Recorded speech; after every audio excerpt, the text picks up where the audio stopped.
El domingo pasado inicié una serie de 3 sermones consecutivos bajo el tema genérico de la consolación. El primer mensaje lo titulé El Dios de toda consolación y este segundo lo he titulado Aprendiendo a sufrir bien.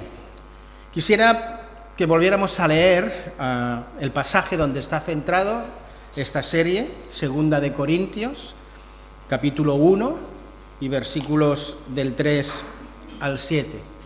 Dice así la palabra del Señor: Bendito sea el Dios y Padre de nuestro Señor Jesucristo, Padre de misericordias y Dios de toda consolación, el cual nos consuela en todas nuestras tribulaciones, para que podamos también nosotros consolar a los que están en cualquier tribulación por medio de la consolación con que nosotros somos consolados por Dios. Porque de la manera que abundan en nosotros las aflicciones de Cristo, así abundan también por el mismo Cristo nuestra consolación. Pero si somos atribulados, es para vuestra consolación y salvación. O si somos consolados, es para vuestra consolación y salvación, la cual se opera en el sufrir las mismas aflicciones que nosotros también padecemos. Y nuestra esperanza respecto de vosotros es firme, pues sabemos que así como sois compañeros en las aflicciones, también lo sois en la consolación. Como ya mencioné la semana pasada, hasta un total de 6 veces aparece en este texto la palabra tribulación o aflicción. Y hasta 9 veces aparece la palabra o el concepto consolación. Por tanto, es evidente que Pablo en este pasaje quiere hablarnos de la consolación de Dios en medio de nuestras tribulaciones y aflicciones. Este pasaje es todo un tratado de consolación, un tratado sobre el sufrimiento. En nuestro pasaje se nos muestra el porqué y el para qué de las tribulaciones, se nos muestra la cosmovisión de Dios sobre el sufrimiento y se nos enseña a sufrir bien. Lo relevante para mí, al abordar la enseñanza de este precioso pasaje, es ser consciente de que el que expresa estas verdades es un hombre que cuando habla del sufrimiento y de tribulaciones, sabe de lo que está hablando. Por tanto, este hombre tiene toda la autoridad para hablar del sufrimiento. Y no solo la autoridad apostólica que la tiene, y no solo la autoridad de la inspiración del Espíritu Santo que la tiene, sino también la autoridad de la experiencia. Él sabe lo que es sufrir por causa del nombre de Jesús. Él sabe lo que es sufrir por causa del ministerio. Podemos decir que Pablo fue un hombre forjado, curtido en la escuela del sufrimiento. Y es por ello que Pablo, inspirado por el Espíritu Santo, nos enseña a sufrir bien. Una realidad incuestionable es que todos sufrimos, pero no todos sufrimos igual y no todos sufrimos bien.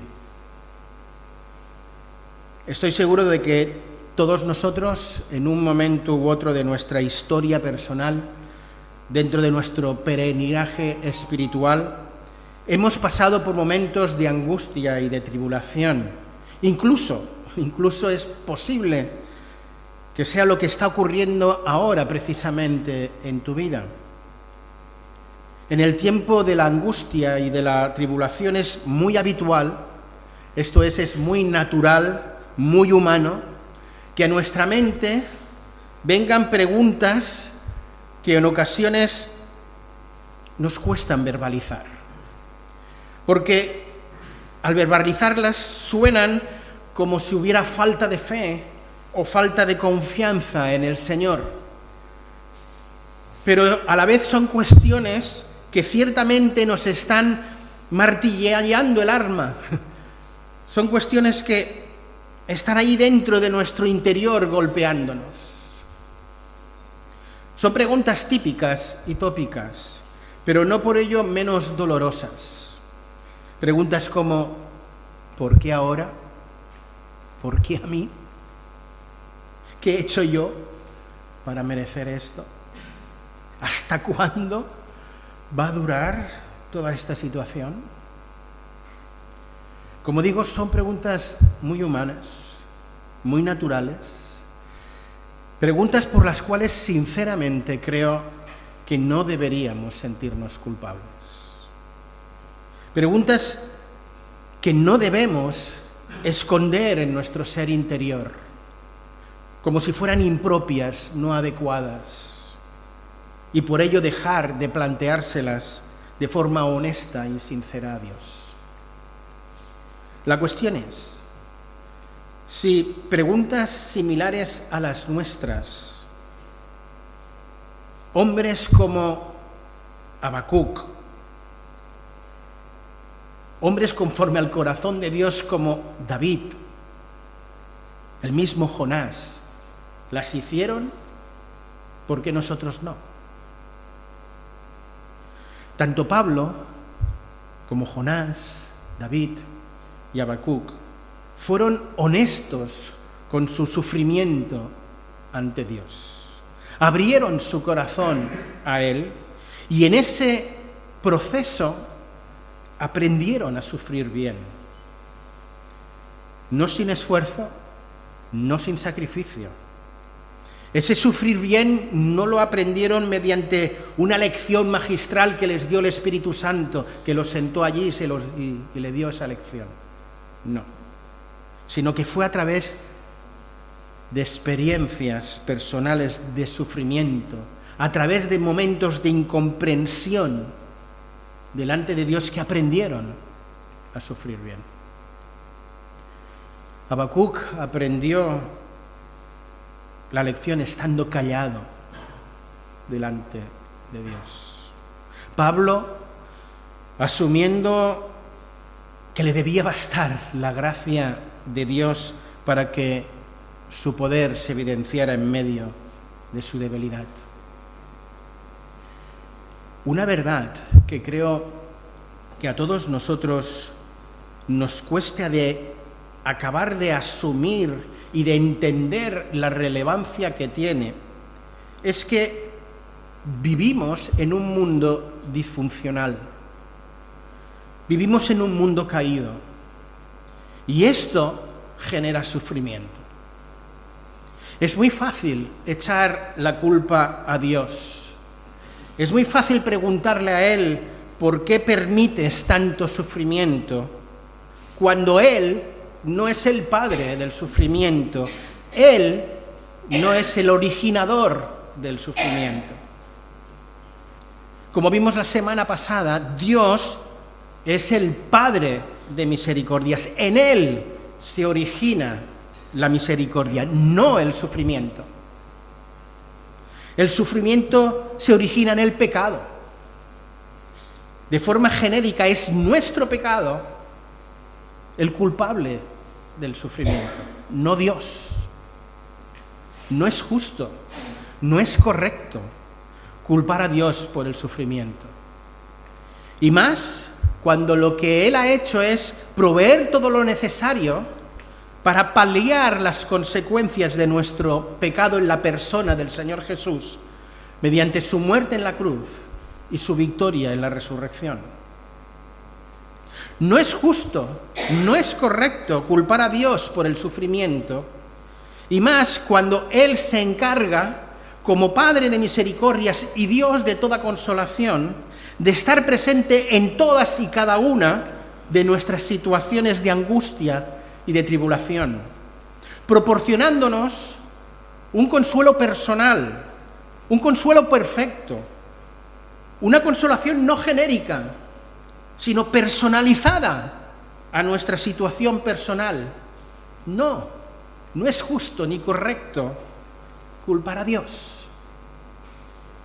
Lo que sí es correcto es desde el respeto, desde el sometimiento, lanzarle a Dios todas y cada una de las preguntas, emociones que hay en nuestro ser interior.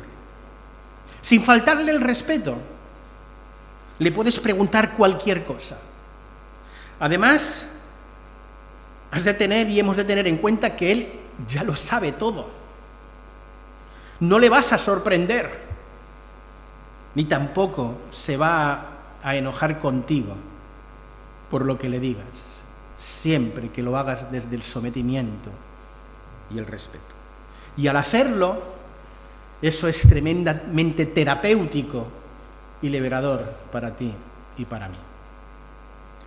No es fácil asumir que sufrimos a causa de nuestro propio pecado, que el causante del mal de este mundo no es Dios, sino nuestro pecado.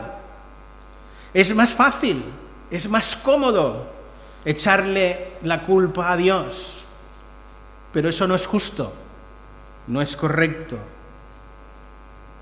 No es fácil para el no creyente entender que lo que Dios ha hecho es precisamente proveer la solución al tema del pecado en la persona del Señor Jesús. En nuestro pasaje, Pablo nos presenta la cosmovisión de Dios sobre el sufrimiento. Y como Pablo aprende a alinear su cosmovisión personal a la de Dios. Y al hacerlo, no lo hizo desde la intelectualidad, sino desde la experiencia. Él sabe de lo que habla cuando habla de aflicciones y tribulaciones. Una muestra de ello lo tenemos unos capítulos más adelante. Estamos en el capítulo 1, vamos al capítulo 4 de esa misma carta. Y él, Pablo, hablando de su propia experiencia personal, leemos en los versículos 7 y 9 lo siguiente. Tenemos este tesoro, la salvación, en vasos de barro, para que la excelencia del poder sea de Dios y no de nosotros, que estamos atribulados en todo, mas no angustiados, en apuros, mas no desesperados, perseguidos, mas no desamparados, derribados, pero no destruidos. Y concluye toda su argumentación en el versículo 17 y 18 de este mismo capítulo, cuando dice: porque esta leve tribulación momentánea produce en nosotros cada vez una más excelente y eterno peso de gloria, no mirando las cosas que se ven, sino las que no se ven, pues las cosas que se ven son temporales, pero las que no se ven son eternas. Este Pablo alinea su visión del sufrimiento con la cosmovisión de Dios al hablar de esta leve tribulación momentánea. Y al alinear su pensamiento, mira lo que llega a decir el mismo apóstol en Filipenses 1:29. Porque a vosotros se os ha concedido por amor a Cristo no solo creer en Él, sino también sufrir por Él. Algo tremendamente parecido es lo que hemos encontrado y hemos leído en nuestro pasaje. Porque así como los sufrimientos de Cristo son nuestros en abundancia, así también abunda nuestro consuelo por medio de Cristo. Porque si somos atribulados es para vuestro consuelo y salvación, o si somos consolados es para vuestro consuelo.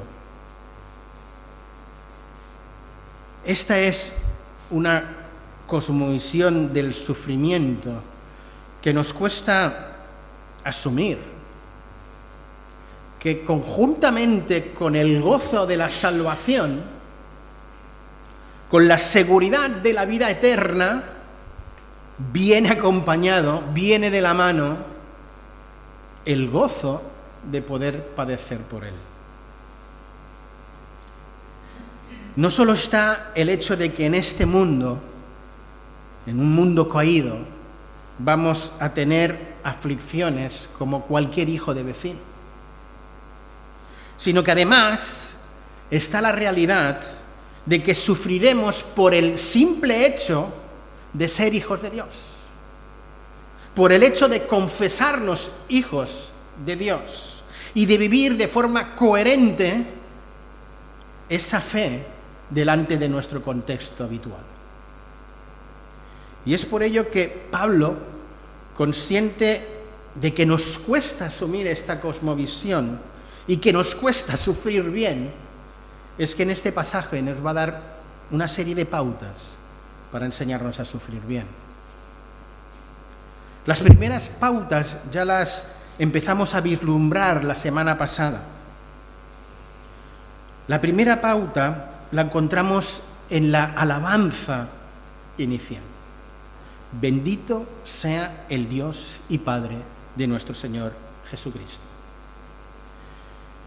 El primer principio para sufrir bien es que en medio del dolor y del sufrimiento lo que hemos de hacer es superar esa fase inicial de cuestionar a Dios para acabar bendiciendo a Dios. El primer principio consiste en dejar de acusar a Dios y centrarnos en bendecir a Dios, en hablar bien de Dios. Si nosotros, en medio de estas circunstancias adversas que nos toca vivir, somos capaces de hablar bien de Dios y no de acusar a Dios, esto es la evidencia irrefutable de que por muy mal que lo estemos pasando, no hemos dejado de esperar en Dios, de confiar en Dios, de creer en las promesas de Dios. Y esa evidencia irrefutable lo es sobre todo para aquellos que nos conocen y que no son precisamente creyentes, familiares, compañeros de trabajo, vecinos, que saben que nosotros nos confesamos hijos de Dios, creyentes, y que estamos atravesando por situaciones complejas que nos están infligiendo dolor. Es entonces, precisamente entonces, cuando, aunque nosotros no seamos muy conscientes de ello, sus ojos están fijos sobre lo que hacemos, lo que decimos, cómo actuamos. Y cuando nosotros superamos esa etapa normal y natural de dejar de cuestionar a Dios para pasarnos a bendecir a Dios, es cuando la verdad que expresa el salmista en el Salmo 40 se hace realidad. Dice allí David: pacientemente esperé en el Señor y Él se inclinó a mí y oyó mi clamor. Me hizo sacar del pozo de la desesperación, del lodo cenagoso. Puso mis pies sobre peña y enderezó mis pasos. Puso lengua en mi lengua y en mi boca cántico nuevo, alabanza a nuestro Dios. Y aquí viene lo importante. Verán esto muchos y temerán y confiarán en el Señor. Si la primera premisa para sufrir bien es dejar de cuestionar a Dios para pasar a bendecirlo, la segunda es creer que Dios nos consuela de forma total y personal. Esta segunda verdad también la empezamos a considerar la semana pasada.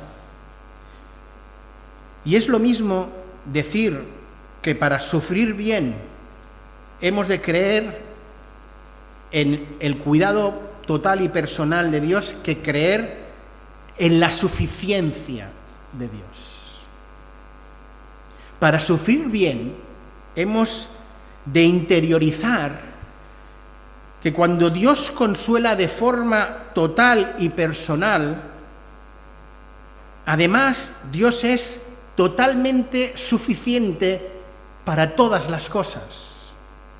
Y he de integrar esa verdad de tal manera en mi ser interior, en mi corazón, que he de ser capaz de confesar abiertamente que no hay debilidad que su fuerza no me pueda fortalecer, que no hay pérdida que pueda sufrir que Dios no pueda reemplazar, que no hay necesidad, sea la que sea, que su provisión no pueda suplir, que ante cualquier fuente de dolor físico, emocional, espiritual, no hay dolor que su sanidad no pueda curar.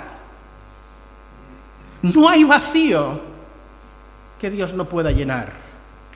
No hay tristeza que su gozo no pueda revertir.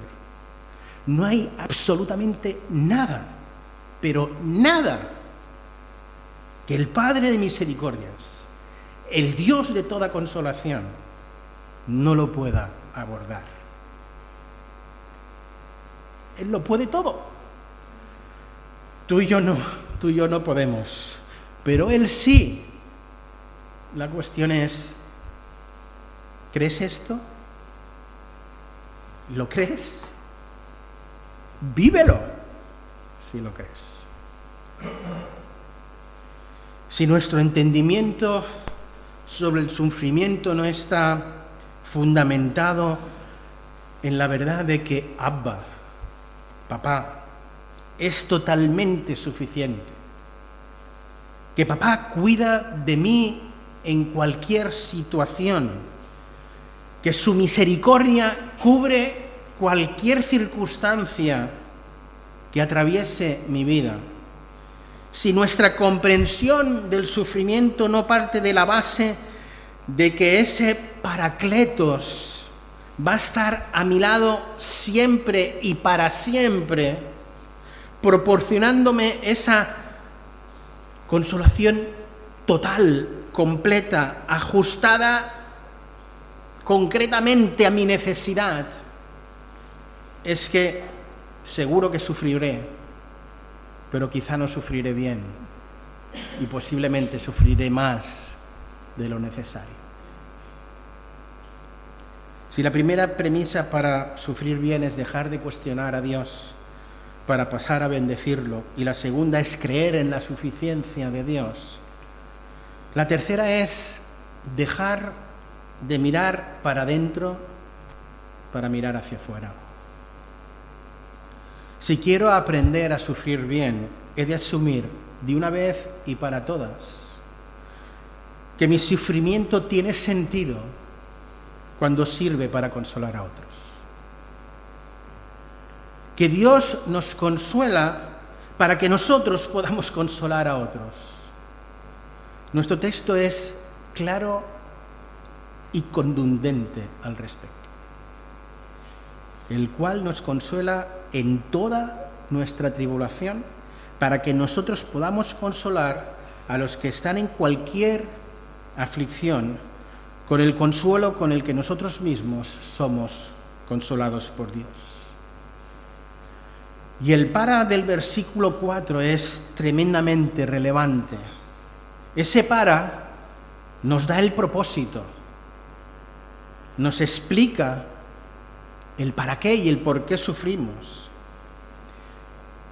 Y queridos, hasta que no solo entendamos, sino que además asumamos los para qué de Dios, no aprenderemos a sufrir bien.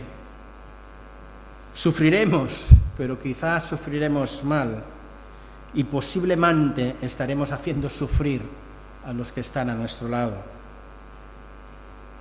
Pregúntate, ¿vengo a la iglesia a ser consolado o para que, en la medida de mis posibilidades, ser agente de consolación para mis hermanos que también están sufriendo? Yo quisiera proponerte un trabajo de imaginación, un pequeño trabajo de imaginación. Imagínate que tú vienes a la iglesia con una carga importante emocional, con una necesidad de encontrar consuelo y esperanza, pero además has decidido salir de casa para ir a la iglesia con una decisión tomada, con una determinación clara, y es que cuando llegues a la iglesia no te vas a centrar en ti mismo, no vas a mirar solo hacia adentro, sino que vas a mirar hacia afuera, hacia el dolor que pueda haber a tu alrededor. ¿Te es posible realizar ese ejercicio de imaginación? Porque es entonces, y solo entonces, cuando desde esta perspectiva somos capaces de ver a los que nos rodean con otros ojos.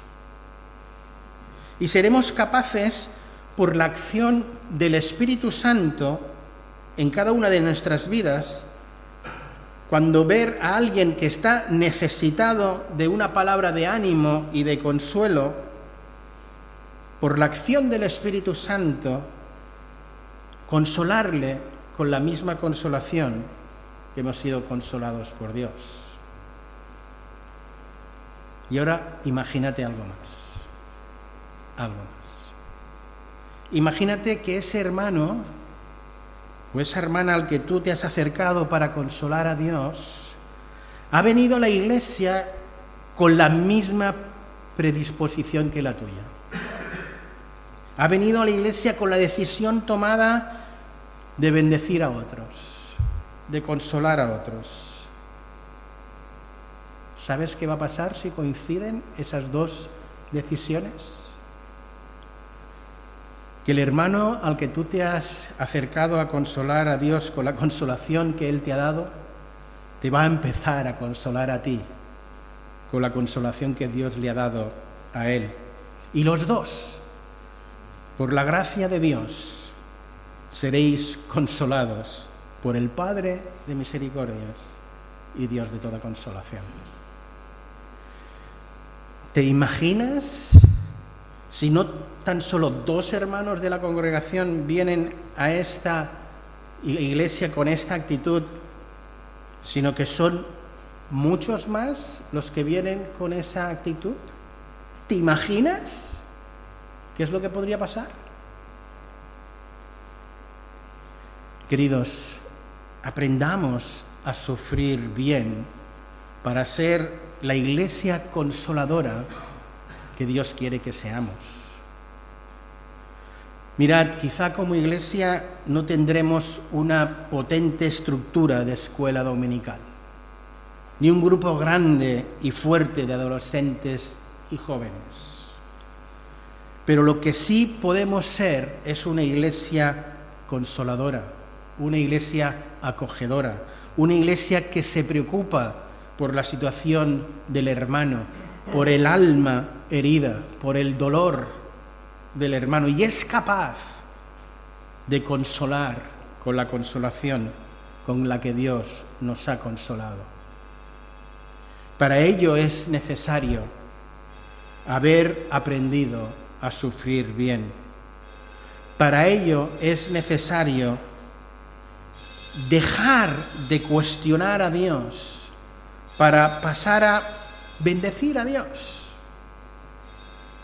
En segundo lugar, hemos de creernos totalmente que Dios es suficiente para cualquier cosa y decidir mirar hacia afuera y no hacia adentro, dejar de ser egoístas y venir a dar y no tan solo a recibir. Pero aún hemos de dar un paso más. Para sufrir bien debemos de reafirmar algo que sabemos, algo que como hijos de Dios, como creyentes, sabemos de mucho tiempo, de muchos años, le hemos oído una y otra vez, le hemos leído en la palabra, y es que Dios tiene un propósito bueno y perfecto para todo lo que ocurre en nuestras vidas. Hemos de no solo creer, sino interiorizar que Dios nos permite sufrir con propósito. Esta es una verdad que intelectualmente sabemos, que incluso muchos de nosotros somos capaces de verbalizar, incluso de respaldarla bíblicamente, citando Romanos 8:20. Y sabemos que a los que aman a Dios, todas las cosas cooperan para bien. Pero sabe Dios cuánto nos cuesta llevar lo que tenemos archivado en nuestra mente a nuestro corazón en el momento de la angustia y de la tribulación. Cuánto nos cuesta asumir que la aflicción no viene de Dios, que es una de las terribles consecuencias de vivir en un mundo empaquetado por el pecado. Cuánto nos cuesta entender que Dios, en su soberanía, ha decidido de que ya que la tribulación forma parte de este mundo caído, utilizarlo para sus propósitos, utilizarlo para formar a Cristo en nosotros, para, como dice en nuestro pasaje, para que nosotros podamos consolar a los que están en cualquier consolación con el consuelo que nosotros mismos hemos sido consolados con Dios. ¿Cuánto nos cuesta encontrar sentido al mal, al sufrimiento que hay en este mundo? Lo cierto es que cuando nuestros amigos no creyentes, nuestros familiares no creyentes, nuestros compañeros de trabajo se nos acercan y una y otra vez nos cuestionan si Dios existe, si Dios es tan bueno como tú dices, si es tan amoroso, ¿por qué permite tanto dolor y tanto sufrimiento? Todos sabemos cuán complicado es dar respuesta, y una respuesta que satisfaga a esa persona. Lo cierto es que aunque tú y yo fuéramos capaces de argumentárselo de una forma irrefutable, aunque fuéramos capaces de desarmar todas y cada una de sus argumentos, aunque fuéramos capaces, que no lo somos, con todo, lo más seguro es que esa persona, nuestras respuestas no le satisfarían, no resolverían el dolor y la angustia que tienen, su incomprensión ante lo injusto que es este mundo en el que estamos viviendo. ¿Sabes qué es lo único que es capaz de satisfacer la angustia provocada por toda esta serie de preguntas que se hacen nuestros amigos? ¿Sabes qué es lo único que es capaz de satisfacer? ¿Lo sabes? Un encuentro personal con el Señor Jesús. Solo aceptando a Jesús y con Él la verdad de la palabra de Dios es que uno es capaz de entender que Dios no ha creado el dolor, que la angustia y la tribulación no son causa de Dios, es causa del pecado. Y solo un encuentro personal con Dios es capaz de llenar el vacío, de dar respuestas a estas preguntas vitales y existenciales que todos nos hacemos. Solo en Jesús se halla la respuesta a todas nuestras angustias. Solo en Él podemos encontrar la verdadera consolación, porque Él es el Padre de todas las misericordias. Y es por ello que me quiero dirigir un momento especialmente a ti, que eres consciente de que si bien conoces cosas de Dios, cosas de la palabra de Dios, aún no conoces personalmente a Dios. Permite que te anime, te rete, te desafíe a depositar tu confianza solo en Jesús, porque solo Él tiene respuestas a tus preguntas. Solo Jesús tiene la verdadera solución para tu angustia. Y es por ello que te invito en este momento a que tomes la decisión consciente de entregar tu vida a Dios. Es muy posible que hayas escuchado más de una vez que Jesús murió por ti en la cruz y que solo la cruz puede salvar tu vida. Pero esa verdad aún no ha arraigado en tu mente y en tu corazón. Yo en el nombre de Jesús te invito a que en este mismo instante te rindas a Dios y le entregues tu vida, tu corazón, y que aceptes a Jesús como tu Señor y como tu Salvador. Si has tomado esa decisión o deseas tomarla, me gustaría que al finalizar el culto pudieras hablar conmigo, orar juntos, hablar de esa decisión. Y a ti que crees en Dios, déjame compartir contigo una última y importante pauta para sufrir bien. Esta última pauta consiste en que debemos integrar en nuestra vida cotidiana una tremenda paradoja. La paradoja de que nuestra fortaleza se encuentra precisamente en nuestra debilidad. Si recordáis, en el mensaje de la semana pasada os conté que mi padre era un hombre duro, que iba de duro por la vida. Y por ello era muy parco a la hora de manifestar afecto. Pero ¿sabéis una cosa? No solo mi padre iba de duro por la vida, la inmensa mayoría de nosotros vamos de duros por la vida, hacemos lo mismo. Lo que es una verdad incuestionable es que tenemos un corazón duro, que solo la verdad del Evangelio lo puede ablandar, que solo la verdad del Evangelio lo puede transformar.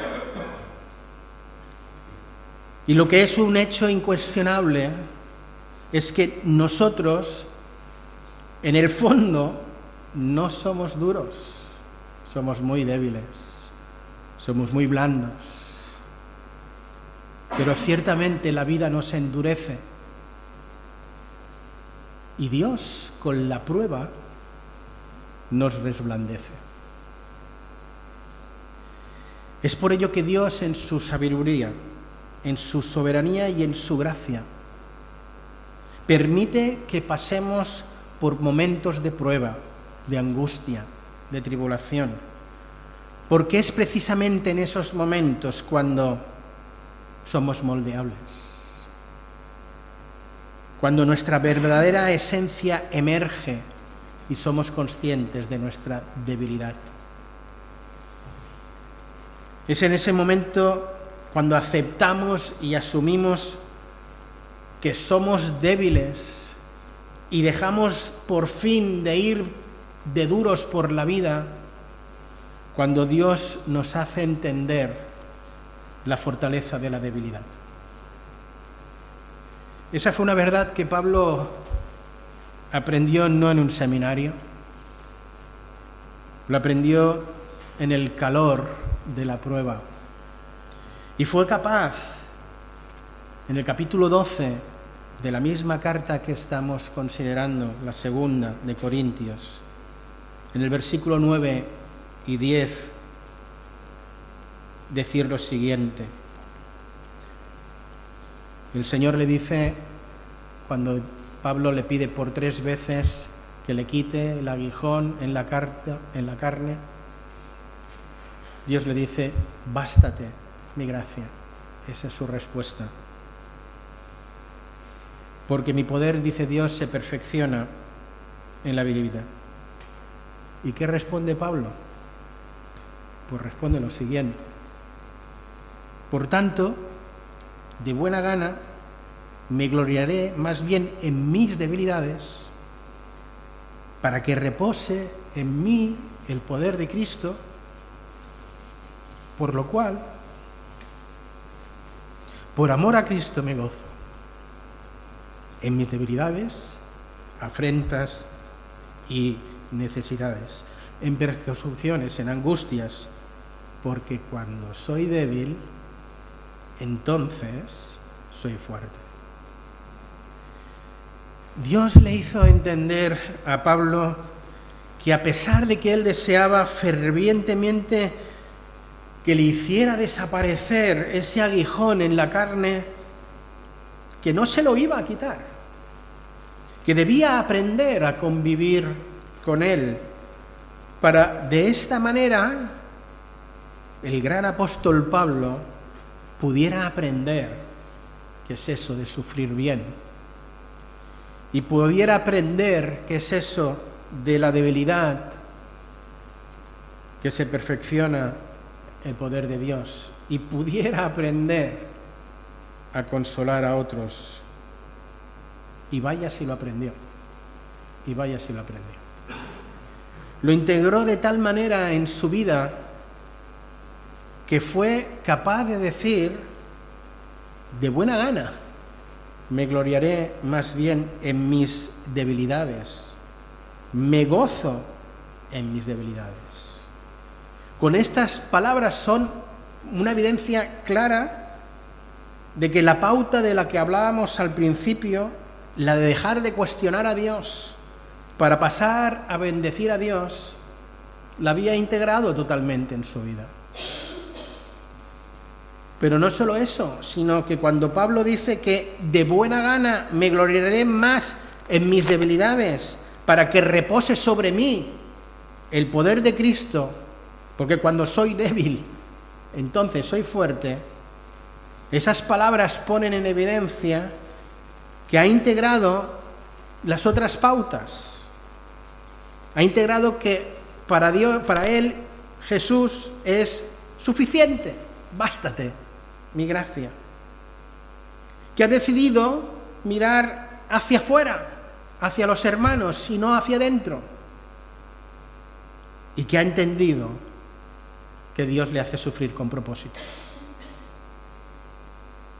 No es fácil asumir los propósitos de Dios en el sufrimiento.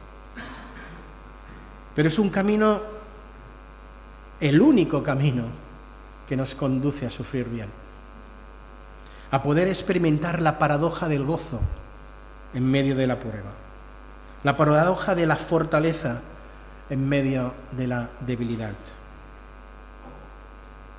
Queridos, hay que aprender a sufrir bien, porque el mismo calor de la prueba que hace reblandecer el oro es el mismo que puede hacer endurecer al ladrillo. Pensemos en un momento en nuestro ser interior como si de oro se tratara, algo que nos invita a hacer, por ejemplo, el apóstol Pedro en su primera epístola, en el capítulo 1 y versículo 7, cuando compara nuestra vida con el oro y compara esos momentos de prueba cuando el joyero pone el oro en el crisol al fuego para que se resplandezca y ese oro, que él sabe que es oro, emerjan las impurezas y él pueda quitarlo. Lo cierto es que la prueba puede reblandecernos de tal forma que nos haga mejorar, pero el calor de la prueba también nos puede endurecer y hacernos duros como ladrillos, como piedras, como le ocurrió a Faraón. Contra más plagas, más pruebas, más y más endurecía su corazón. Es por ello que es tan determinante aprender a sufrir bien, porque el mismo calor de la prueba te puede reblandecer tu corazón o puede endurecértelo. Preguntémonos, ¿cómo estamos sufriendo? Estamos notando que a pesar del dolor de la prueba, de la angustia, ese proceso me está alejando o me está acercando a Dios. Me está haciendo consciente de mis propias debilidades. Me está haciendo consciente de que yo no soy el único que sufro, que hay más sufrimiento a mi alrededor y que yo puedo ser de bendición para otros. Pregúntate, ¿eres consciente del poder de la debilidad? El poder de la debilidad consiste en poder mostrar a los otros nuestra herida, nuestro dolor, enseñar nuestras cicatrices. Yo solo puedo consolar a otros si previamente he sido consolado por Dios.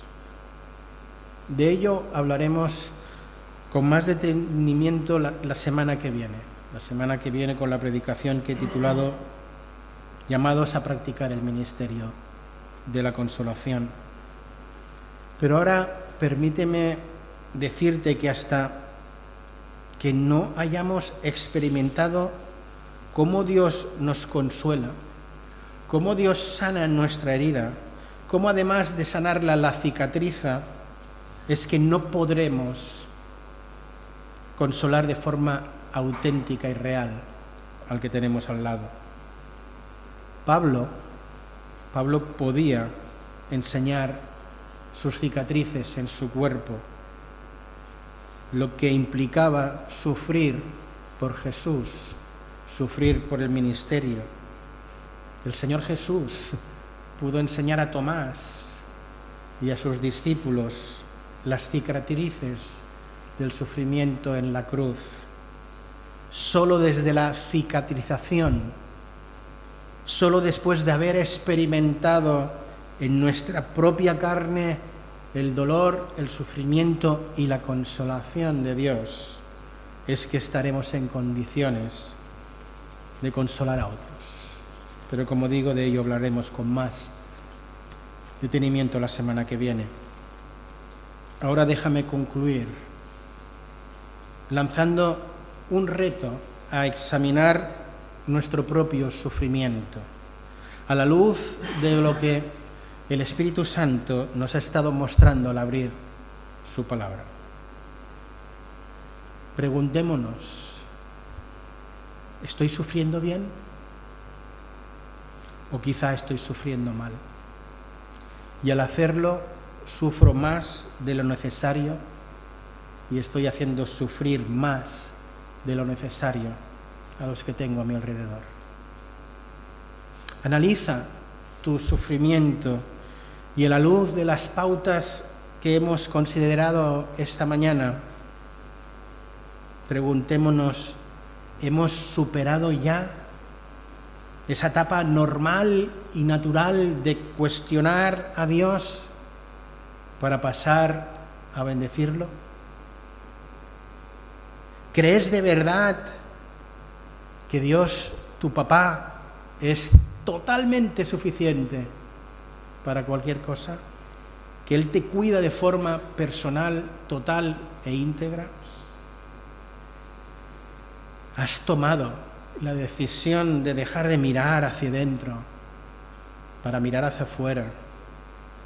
Has tomado la decisión de dejar de sufrir de forma egoísta para sufrir de manera solidaria. ¿Crees y has integrado en tu corazón que Dios nos permite sufrir con propósito? ¿Y que solo en la debilidad se perfecciona su poder?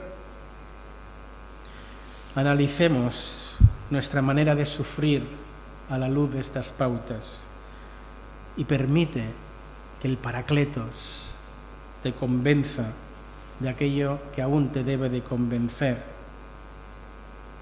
de que está a nuestro lado siempre y para siempre, para la gloria de Dios. Que Dios bendiga su palabra en nuestros corazones. Amén.